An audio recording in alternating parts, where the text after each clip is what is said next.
오늘 본문은요, 하나님의 뜻에 따라 그리스도의 사도로 부름받은 사도 바울이죠.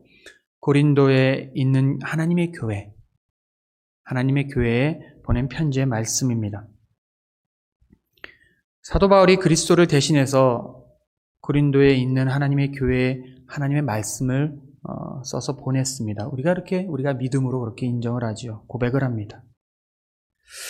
그런데요, 고린도 전서가 묘사하고 있는 교회에 대한 이미지에는 애매한 측면이 있습니다.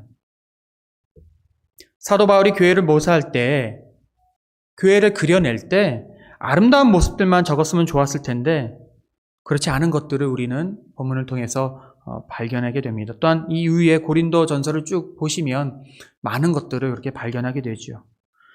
이는 교회가 반드시 지녀야 하는 모습과 교회가 실제로 나타내 보이고 있는 모습 사이에 고통스러운 긴장이 존재한다는 것입니다. 신적인 이상과 인간적인 현실 사이에는 긴장이 존재하고 있습니다. 낭만적인 그리스도의 신부로서 모습과 비낭만적이고 순결하지 않고 추한 우리들의 모습 사이에는 너무나도 큰 긴장, 괴리감이 존재하고 있다는 것입니다. 우리의 궁극적인 영광스러운 모습과 현재의 영광스럽지 못한 우리의 부끄러운 모습, 그 사이에는 고통스러운 긴장이 존재하고 있다는 것이죠. 우리가 하나님의 자녀로서 정말 순결한 삶을 살고 싶고 거룩한 하나님의 백성임을 나타내면서 살고 싶지만 우리 인간들의 현실은 어떻습니까? 더럽고 추악한 이면을 동시에 가지며 살고 있다라는 그런 말이 됩니다. 고린도는요, 전략적인 도시로 제조업과 무역의 중심지였던 곳이었습니다. 그리고 어떻습니까? 대략 1000명 정도라고 합니다. 1000명 정도의 신전 여사제를 거느린 아프로디테와 아폴로의 신전이 있었던 그런 종교의 중심지였기도 했습니다. 그렇다 보니까 이런 고린도는요, 또한 부도덕의 도시였습니다. 고린도인이 된다라는 말은 부도덕한 삶을 산다라는 의미로 그리고 모욕적인 말로 해석될 만큼 좀 좋은 의미가 아니었습니다. 이 지역은 해상무역 중심지였기 때문에 상인들과 순례자들과 운동선수들과 등등등 여행가들이 우글거리던 활력이 있던 그런 도시였습니다. 자, 이런 이교적 도시 안에 적은 무리들로 구성된 하나님의 교회가 있었습니다. 인간적으로 보면 더럽고 추악한 사람들도 많은 고린도, 그 속에 하나님의 교회가 존재하고 있다라는 그런 말이 되겠죠. 고린도 교회는 어떻게 보면 그 존재 자체가 이러한 이중성 속에서 아슬아슬한 줄타기를 하는 모습과도 같습니다. 너무나도 많은 유혹과 어려운 상황이 그 주위에 도사리기 때문에 어떻습니까? 오늘날 우리들 세상 속에서 살아가야 하는 그리스도인들의 아슬아슬한 상황을 대변해 주는 것 같기도 합니다. 왜냐하면 우리의 삶 가운데는 너무나도 많은 유혹들과 너무나도 많은 죄악들이 널려 있기 때문이죠. 그리고 이뿐만이 아니라 고린도 교회는 그 상황적인 이중성, 하나님의 자녀로서의 더럽고 추악한 곳에서 살아나야 하는 그 이중성뿐만 아니라 그 고린도 교회 자체, 그 내용을 보아서도 참으로 하나님의 교회인지 이것이 세상의 집단인지 헷갈린 만큼의 그런 이중성도 지니고 있었음을 우리는 알 수가 있습니다. 오늘 본문을 조금 더 자세히 보면요, 사도 바울이 고린도 교회에 보낸 인사와 감사와 호소의 말씀 가운데 고린도가 그 교회가 가진 이중성을 드러내고 있습니다. 그의 인사 가운데는 교회의 거룩성을 말하고 있고요, 동시에 교회의 일치와 분열에 대해서도 보여주고 있습니다. 우리 1절에서 3절까지 말씀만 우리 천천히 한번 읽어보도록 하겠습니다. 제가 화면으로는 말씀을 띄워드리지 않죠. 한번 이렇게 성경을 펴시고 함께 봤으면 좋겠다라는 마음에서 그렇게 하고 있습니다. 우리 성경을 펴시고 함께 읽길 바랍니다. 1절부터 3절까지입니다. 시작. 하나님의 뜻을 따라 그리스도 예수의 사도로 부르심을 받은 바울과 형제 소수데네는 고린도에 있는 하나님의 교회 곧 그리스도 예수 안에서 거룩하여지고 성도라 부르심을 받은 자들과 또 각 처에서 우리의 주 곧 그들과 우리의 주 되신 예수 그리스도의 이름을 부르는 모든 자들에게 하나님 우리 아버지와 주 예수 그리스도로부터 은혜와 평강이 있기를 원하노라. 자, 이게 서두지요. 처음 인사 부분이 됩니다. 이 인사 부분에서 사도 바울은요, 교회의 거룩성을 강조합니다. 사도 바울은 그들은 거룩해진 사람들, 과거 완료형의 시제를 쓰고 있습니다. 과거에 이미 거룩하여진 사람들이라고 선언하고 있죠. 동시에 어떻습니까? 성도가 되도록 부르심을 입은 자들이라는 이야기를 합니다. 지금 고린도 교회에다 편지를 쓰고 있는데 고린도 교회를 그렇게 정의를 하고 있는 겁니다. 너희들은 거룩하여진 사람들이라는 그런 선언적인 말씀을 하고 있는 것이죠. 이어서 우리가 4절로부터 9절까지 말씀 또 이어서 봅니다. 4절부터 보겠습니다. 시작.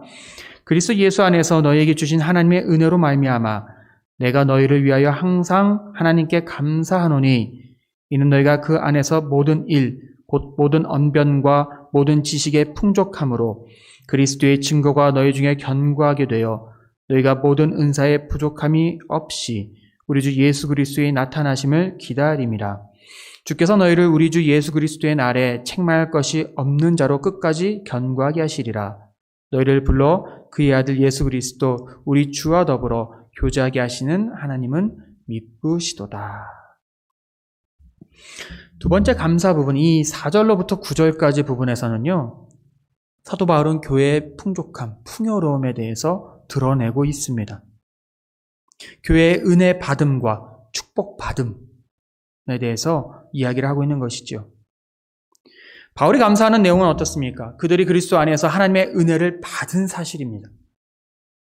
그들은 이미 구원의 은혜를 받았습니다. 5절에서는요, 풍족하게 된 것을 말하고 있는데요. 어떻습니까? 그들은 모든 일에, 즉 하나님을 아는 지식과 그리스도를 증거하는 일에 있어서 풍족한 은혜를 받았다라는 겁니다.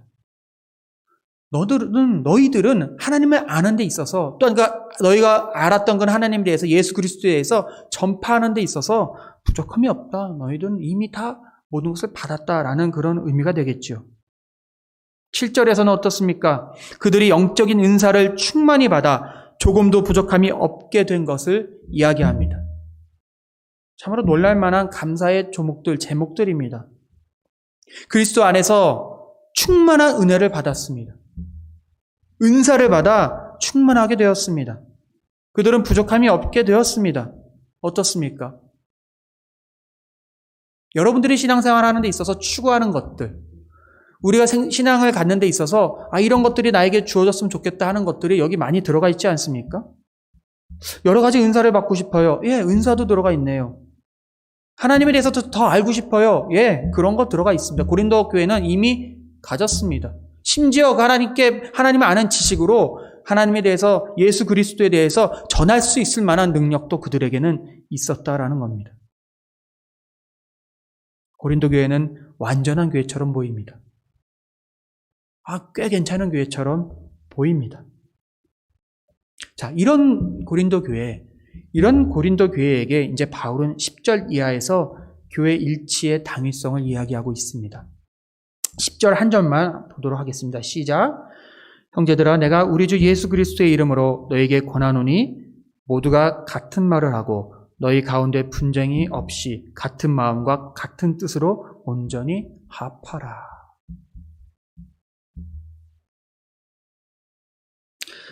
지금까지 바울이 하나님의 교회가 가지는 특징, 본질에 대해서 어떻게 이해하고 있는지를 살펴보면 간단히 요약이 됩니다.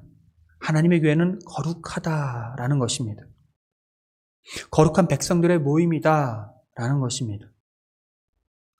또한 하나님의 교회는 충만히 은혜를 받았다라는 것입니다. 이 풍족함이 그리스도를 알게 할 뿐만 아니라 그리스도를 잘 전하는 데 있어서도 부족함이 없다는 것입니다. 그리고 어떻습니까? 거기서 그치지 않아요. 예수 그리스도께서 예수 그리스도의 날까지 끝까지 어떻게 하신다고요? 견고하게 하신다. 너희가 받은 그 은혜들은 하루 이틀 지나고 까먹을 것이 아니라 뭐 다음 주면 없어질 그런 것들이 아니라 예수 그리스도의 날까지, 그 끝날까지 견고하게 하실 것이다. 사도 바울의 선언입니다. 그런데 이러한 하나님의 교회에 전하는 바울의 권면, 그것이 무엇일까요? 간단하죠. 그런 고린도 교회에게 하나님의 교회에게 잘하고 있는 것 같은, 뭐 이렇게 바울이 칭찬한 것만 들어서는 완벽하고 최고인 것 같은 그 고린도 교회에게 그가 말하는 권면은 온전히 합하라 라는 것입니다. 여기서 본문은 아주 본격적으로 교회가 가진 이중성, 교회가 가지고 있는 그 양면성에 대해서 이제 드러내고 있습니다. 고린도 교회는 거룩한 존재이고 하나님의 은혜가 풍족한, 충족한 존재이지만 여전히 갈라져 있는 존재였습니다. 그들은 인간의 이름을 내세우고 있었습니다. 나는 바울에게 속했다.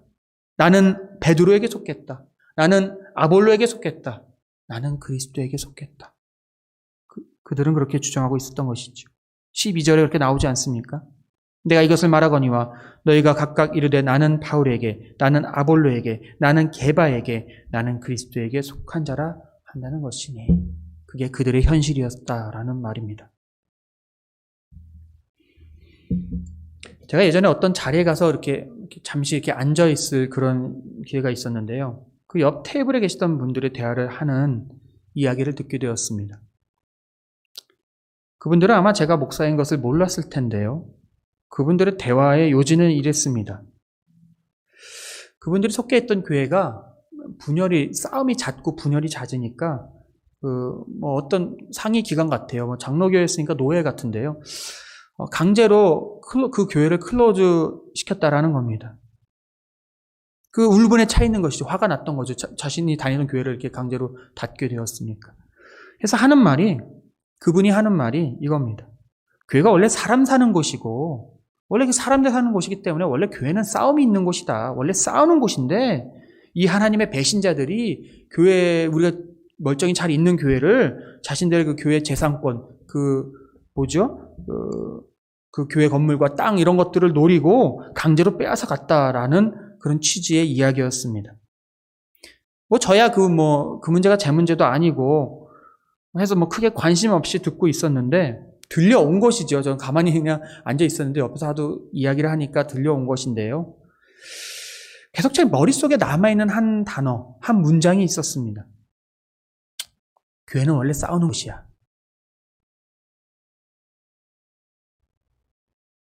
저는 그분이 얼마나 신실하게 신앙생활을 하시는 분이며 심지어 예수를 믿으시는 분이신지는 제가 알지 못합니다. 다만 교회는 원래 싸우는 곳이야 라고 인식하시는 그분의 생각이 어떻게 그분의 그 생각이 형성된 것이었을까라는 의문점을 갖게 되었습니다. 왜 그런 생각을 하게 되었을까?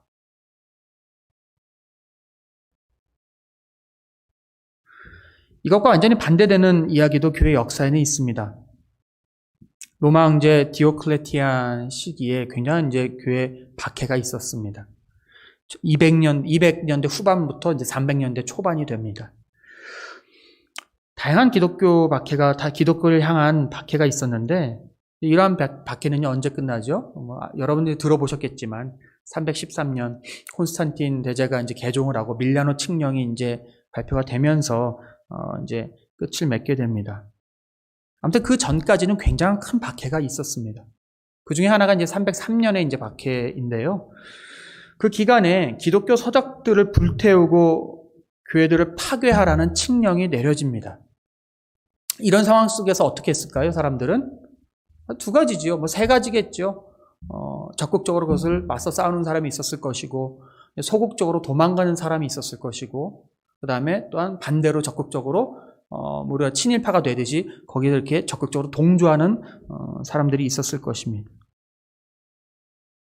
교회를 지키고자 한 사람들은요, 교회 서적들을 불태우려고 하니까요.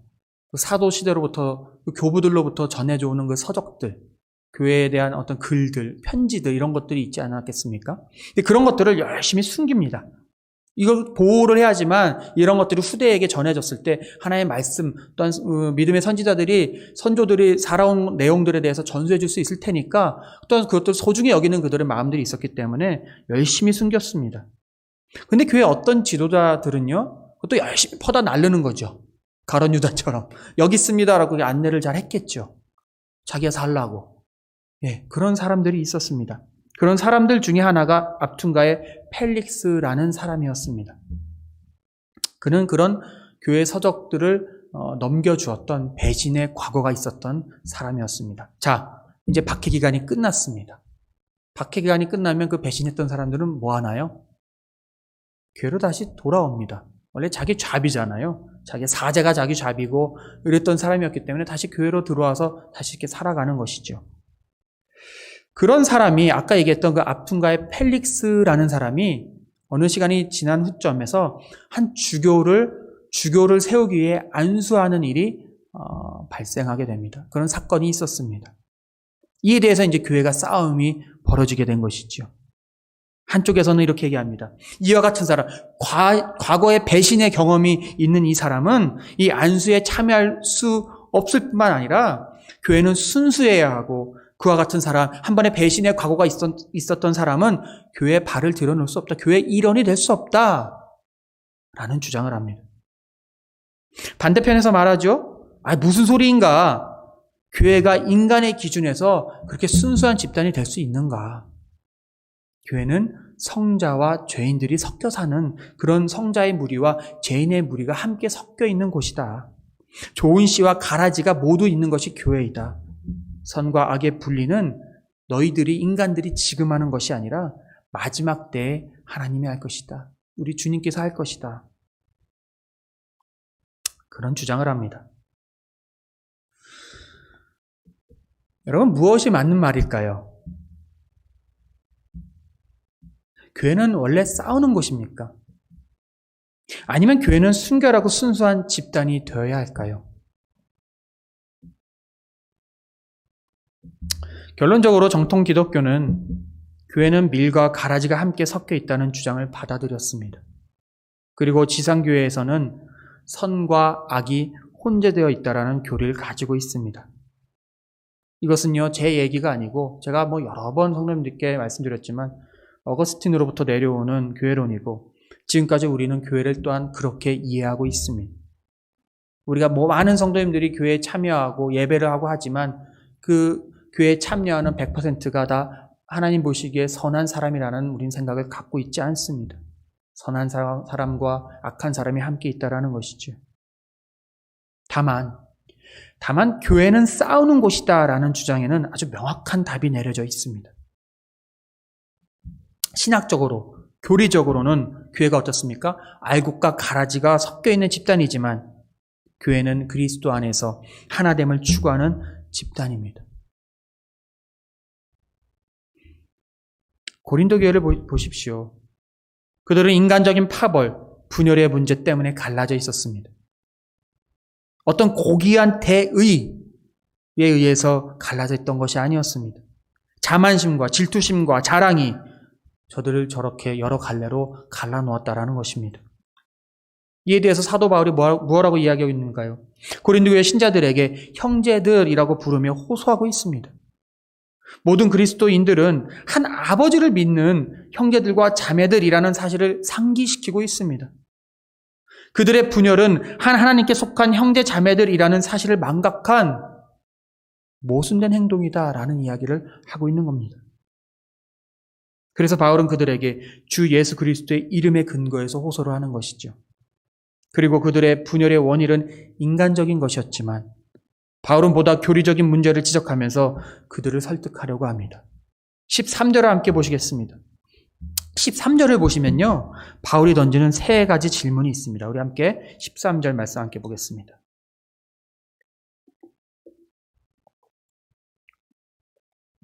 그리스도께서 어찌 나뉘었느냐? 바울이 너희를 위하여 십자가에 못 박혔으며 바울이 이름으로 너희가 침례를 받았느냐?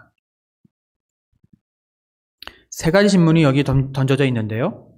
첫 번째 질문은 무엇인가요? 그리스도가 나뉘어졌느냐라는 겁니다. 즉, 한 분 그리스도 외에 또 다른 그리스도가 있느냐라는 질문이 되겠죠. 혹은 그리스도가 나뉘어져서, 물리적으로 나눠져서 여러 사람들이 그리스도의 부분을 각각 소유하고 있느냐라고 그렇게 이해할 수도 있을 것 같습니다. 여하튼, 그리스도가 나눠졌느냐, 이렇게 지금 첫 번째 질문을 하고 있습니다. 두 번째 질문은 바울이 너희를 위하여 십자가에 못 박혔느냐라는 것이었습니다. 너희가 십자가에 못 박힌 바울을 믿느냐라는 말이겠죠. 그리고 세 번째 질문은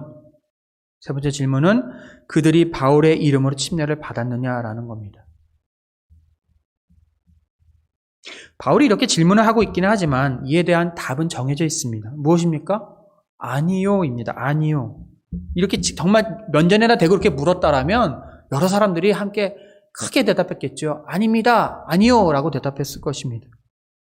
그리스도는 오직 한 분이신 하나님이시오. 인간이 나눌 수도 없고 나눠서 소유할 수도 없는 분이십니다. 십자가에 못 박히셔서 인간에게 구원을 베푸시는 분은 누구십니까? 오직 그리스도이십니다. 믿는 자들이 누구의 이름으로 침례를 받습니까? 예수 그리스도의 이름으로 받습니다. 침례는요, 나의 구원에 대한 공식적인 고백이요, 앞으로 하나님의 자녀로 살아가겠다는 신앙의 표현입니다. 아무리 바울이 뛰어난들 바울의 이름으로 그들에게 그렇게 할 수는 없는 것이죠. 바울의 이름으로 그들에게 침례를 베풀 수는 없는 것입니다. 오직 그리스도만이, 예수 그리스도만이 그 자리에 계실 수 있다는 겁니다.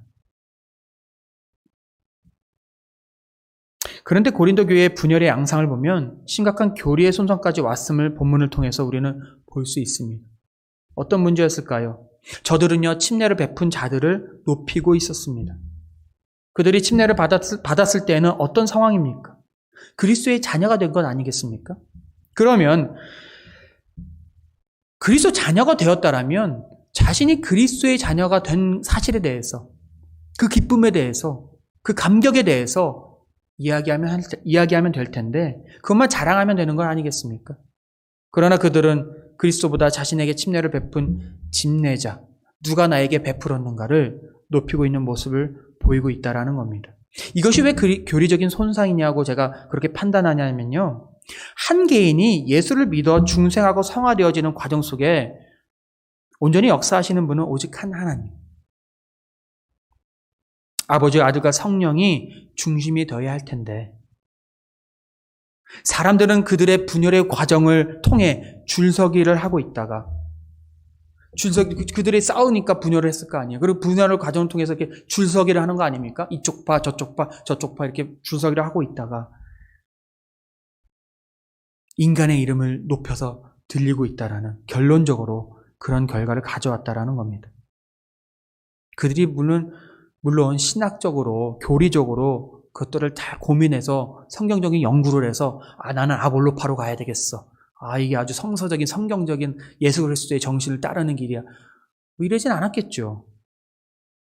또한 의식적으로 그들이 그렇게 했는지조차도 우리는 알 길이 없습니다. 다만 인간이라는 존재가 분열과 반목 속에서 하나님이 아닌 사람을, 하나님이 아닌 인간을 높이는 타락한 속성을 가졌다라는 사실, 그 사실이 지금 본문을 통해서 드러나고 있다라는 겁니다. 물론 그들 중에 그리스도를 따른다는 자들도 있었습니다. 그렇잖아요. 바울파, 베드로파, 아볼로파, 그리스도파. 그 그리스도파가 좀 낫네. 다른 사람은 인간을 높이려고 했는데 그리스도파들은 그리스도를 높이려고 했으니까 좀 낫겠구나라고 생각하시는 분이 있을는지 모르겠습니다. 다만 상황적으로 이것을 살펴보시면 그리스도를 따른다는 자들조차도 어떻습니까? 분열과 반목의 싸움의 현장에 참여하고 있는 것입니다. 그들은 명목적으로 그리스도파라는 이름을 붙였는지 모르겠지만 정말 진실로 그리스도를 따르는 자들이었다라고 볼 수는 없는 것이죠. 그리스도를 내세우면서 한 파벌의 중심으로, 파벌의 그런 수단으로 사용한 모습이 그들의 모습이었다라는 겁니다. 제가 예전에 어느 교회를 다녀온 적 있지 않습니까? 일주일 동안 다녀왔었는데 그 교회에 여러 성도님들의 간증을 듣다 보니까 그 교회만 가지고 있는 뿌리 내린 한 문장이 있었습니다. 아주 여러 명의 간증 속에서 제가 똑같은 문장을 제가 듣게 되었는데요. 이런 말이었어요. 나는 무슨 목사님을 통해 영접했다라는 그런 말이었습니다. 아마 그 교회 내부에서는 그것이 이상하다라는 생각을 못 하시는 것 같아요. 근데 저에게는 굉장히 어색한 표현이었습니다. 왜 그런가 하면 인간이 예수 그리스도라는 경이로운 존재를 만나고 영접하는 것은 그 만남에서 가장 중요한 것이 누구를 만났는가.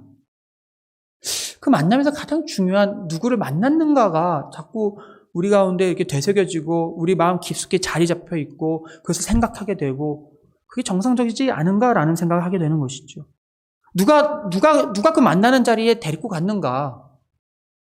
누가 그 만나는 자리로 소개시켜줬는가? 그것도 중요합니다. 그것도 물론 당연히 중요합니다. 하지만 그것이 더 우선시 되는 것은 제가 참 어색하게 받아들여진다라는 겁니다. 여러분들이 이상가족이 되었다가 부모님을 혹은 자녀를 50년 만에 만난다고 한번 하십시다. 뭐가 중요합니까, 여기서? 어떤 게 가장 중요한 사실입니까? 누구를 50년 만에 만난 사건이 중요한 것이지, 내가 그 자리에 지금 내가 버스를 타고 갔는지, 기차를 타고 갔는지, 어떻게 그 자리에 갔는지에 대해서 생각은 날 수 있겠으나 중요한 사실이 아니다라는 겁니다. 청와대 대통령을 만나러 간다고 하면 대통령을 만난 사건이 중요한 것이지 그날 청와대 직원이 누구였는지 그 직원 누구를 만나고 왔다라고 그렇게 흥분되어서 말하는 사람은 많지 않을 거다라는 겁니다. 우리는 인간 누구를 하나님이 하시는 자리에 대체해서 넣을 수 없듯이 특정 개인을 칭송하거나 따라야 할 어떠한 신학적 근거도 가지고 있지 않습니다. 그래서 제가 특정 목사님들도 마찬가지예요. 어떤 교회 특정 목사님으로 대변되는 그런 교회들, 어떤 한 인물로 사람들의 집중을 얻게 되고요. 이목이 집중되는 그런 교회들 결코 건강치 않습니다.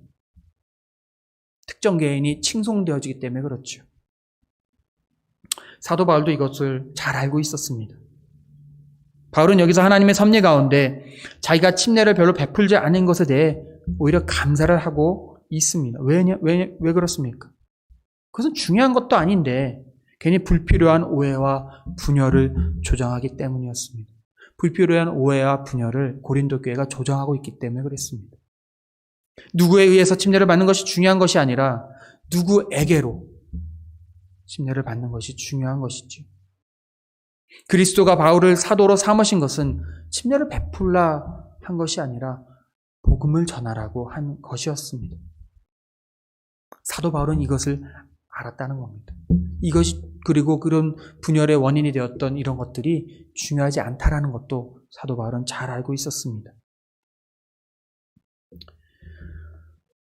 오늘 말씀을 좀 이제 정리를 하고자 합니다. 오늘 본문의 구조를 간략히 보면요. 사도 바울은 하나님의 백성이 거룩하다라는 선포와 함께 서로 다투고 분열하는 현실을 적나라하게 드러내고 있으면서도 그것에 머무르라라는 것이 아니라 서로 연합하고 하나 되라는 격려를 하고 있습니다. 우리는 이러한 하나님의 교회로서 가지고 있는 이중성을 실질적으로 가능한 이야기는 아닐 것입니다. 여러분의 살아생전에 그런 교회를 발견하게 되거나 그런 교회를 다니시거나 만나게 될 가능성도 저는 없다고 생각합니다. 그러한 지상교회는 존재하지 않습니다. 제가 너무 강하게 얘기하는 것 같지만 그것은 오직 예수 그리스도만이 하실 수 있는 일이기 때문에 어느 인간도 그 일을 이 땅 가운데 할 수 없다라는 겁니다. 그러나 반면에 우리는 패배주의자도 아니고 비관주의자도 아닙니다. 순수하고 성결한 공동체로서의 교회는 존재할 수 없기 때문에 넉넉고 대충 살아가자 그렇게 해서도 안 된다는 겁니다. 여러분들과 우리 교회는 죄와 허물을 용납해서는 안 되며 형제 자매의 죄와 허물도 엄하게 다스리되 회개하는 자에 한해서는 한없는 용서와 사랑을 베풀어야 할 것입니다. 명백한 죄인에 대한 우리의 용서와 사랑은 하나님의 공의 법칙이 그러하듯이 회개하는 자들에게 한정되어야 합니다.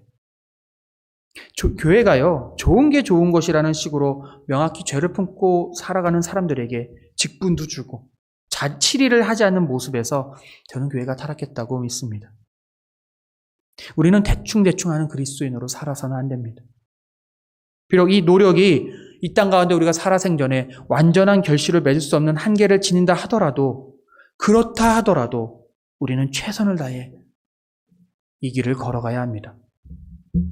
네, 그렇습니다. 그리스도가 다시 오시기 전까지는, 이전에는 주님께서 당신의 신부를 흠없고 점 없는 완전한 교회를 드러내지 않으실 것입니다. 그러나 우리가 교회 안에 죄와 허물이 있음을, 또한 교회가 불완전한 존재임을 인정하는 것은 옳지만, 죄와 허물을 묵인하며 완성을 향한 훈련을 게을리하는 것은 잘못이라는 것을 깊이 새기셔야 합니다. 교회는 양면성이 있습니다. 교회는 거룩함을 입은 존재입니다. 그러나 여전히 죄악 가운데 있으며 거룩해지라고, 거룩해지는 삶을 살아가라고 그렇게 부름받은 존재입니다. 교회는 풍성한 은혜를 받았습니다. 우리 캔자스시티 한인침례교회는 풍성한 은혜를 받았습니다. 예수 그리스도를 알아갈 수 있는 충분한 은혜를 받았습니다. 그러나 여전히 허물이 많습니다. 또한 교회는 우리 교회는요, 하나 되도록 부르심을 받은 존재입니다. 그러나 여전히 때론 다툼도 있고 분열도 있는 곳이기도 합니다. 하나님의 백성으로서 저와 여러분요, 이미 도래한 왕국과 아직 도래하지 않은 왕국 사이에서 살고 있습니다. 신적인 이상과 인간적인 현실 가운데서 우리는 살고 있습니다. 이미와 아직 사이에서 우리는 그 길을 걸어가고 있습니다. 어떨 때는 이 상황이 답답하게 느껴지기도 합니다. 그리고 기도를 할 때마다 하나님을 향한 원망이 생기기도 합니다. 이 혼재되어 있고 불분명한 상황 속에서, 하나님의 밝은 빛이 잘 보이지 않는 상황 속에서 그런 상황에 내가 놓여 있다라는 그런 좌절감이 들 때마다 원망이 생기기도 합니다. 구체적으로 우리 교회의 존재 이유와 목적, 나의 신앙의 이유와 삶의 목적에 대해서 우리 하나님께 구체적으로 밝혀달라는 기도가 나오기도 합니다. 그리고 기도하기를, 하나님의 이상적인 지상교회를 우리 교회가, 여러분들이 이루게 해달라는 기도를 하기도 합니다. 그럴 때마다 깨닫는 것은요, 비록 불분명하지만 그 길을 걸어야 하는 것이 이 땅에서의 나의 사명이고 여러분들의 사명이라고 저는 깨닫게 됩니다. 그리고 그렇게 믿습니다. 그리고 혼재되어 있는 상황 속에서 그 길을 걸어야 하기 때문에 이 길은 쉽지 않은 길이고 어렵게 느껴지는 길이고 외로운 길이고 때로는 벅찬 길이다라는 것입니다. 여러분, 인내하십시오. 교회의 이중성 속에서 교회의 일원으로 살아가는 것은 우리 모두에게 인내를 요구하는 길입니다. 다만 우리의 소망이신 예수 그리스도가 다시 오실 때에는 이 모든 것이 밝혀지고 그리스도의 이상적인 그 나라가, 그 교회가 실현될 것입니다. 우리에겐 그리스도에 대한 희망이 있고, 그렇기 때문에 그 희망 때문에 오늘에 대한 소망이 있습니다. 함께 기도하겠습니다.